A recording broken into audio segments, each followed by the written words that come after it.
కామారెడ్డి జిల్లా బాన్స్వాడ పట్టణంలోని SC intermediate వసతి గృహంలో ఇంటర్ మొదటి సంవత్సరం చదువుతున్న విద్యార్థిని అమృత 18 సంవత్సరాలు వసతి గృహంలోనే ఫ్యాన్ కు ఉరివేసుకుని ఆత్మహత్యకు పాల్పడింది. స్థానికులు తెలిపిన వివరాల ప్రకారం పట్టణంలోని టీచర్స్ కాలనీలోని ఎస్సీ హాస్టల్లో ఉంటూ ఇంటర్ ఫస్ట్ ఇయర్ చదువుతున్న విద్యార్థిని అమృత డోంగ్లీ మండలం లక్ష్మాపూర్ గ్రామానికి చెందిన వారుగా తెలిపారు. అమృత బుధవారం కాలేజీకి వెళ్లకుండా హాస్టల్లోనే ఉండిపోయిందని, ఆ తర్వాత గమనిస్తే ఉరివేసుకుని ఆత్మహత్యకు పాల్పడిందని పేర్కొన్నారు. ఈ విషయాన్ని స్థానికులు పోలీసులకు సమాచారం అందించారు.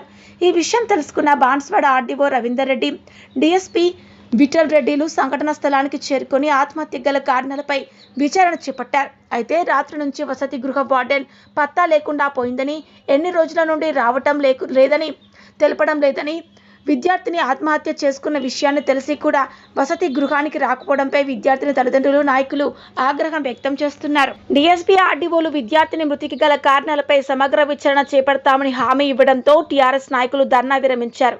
మృతదేహాన్ని పోస్టుమార్టం నిమిత్తం బాన్స్వాడ ప్రభుత్వ ఏరియా ఆసుపత్రికి తరలించారు. కాగా ఆత్మహత్య గల కారణాలు తెలియాల్సి ఉంది. ఈ ధర్నా కార్యక్రమంలో టీఆర్ఎస్ నాయకులు, మాజీ మున్సిపల్ వైస్ చైర్మన్ జుబేర్, మాజీ కౌన్సిలర్ బాడి శ్రీనివాస్, అక్బర్, కౌన్సిలర్ ఖలీల్ తదితర విద్యార్థి సంఘాల నాయకులు తదితరులు పాల్గొన్నారు.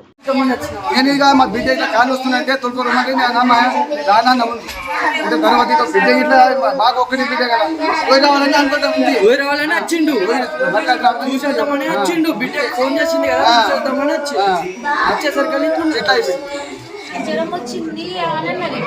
సరే ఉంటానేమో, మరి జ్వరం రాగా పంపించదు కదా సార్, మీరు కూడా చెప్తారు కదా, అందుకని మేము పంపించలేదు. సరిగా టెర్రస్ పైన కూర్చున్నది. మేము ఇక్కడ గొల్లెం పెట్టేసిపోయినాం, ఇక్కడ గొల్లెం పెట్టేసిపోయినాం. ఇక పైన ఉన్నా కదా అమ్మ, కిందికి వచ్చేసారని చెప్పారు. సరే కిందికి ఇల్లు రావట్లేదు, ఎవరు రావట్లేదు అనేసి నేనేం చేసిన సార్, ఫస్ట్ 11 కొట్టాను, వచ్చి డోర్ కొడితే ఆంటీ 11 గంటలకు ఒకసారి వచ్చా, ఆడుకుంటున్నా ఆంటీ, పడుకున్నా అని చెప్పింది. చెప్తే నిజంగా పడుకున్నట్టుంది అనేసి కిందికి వెళ్ళిపోయాను.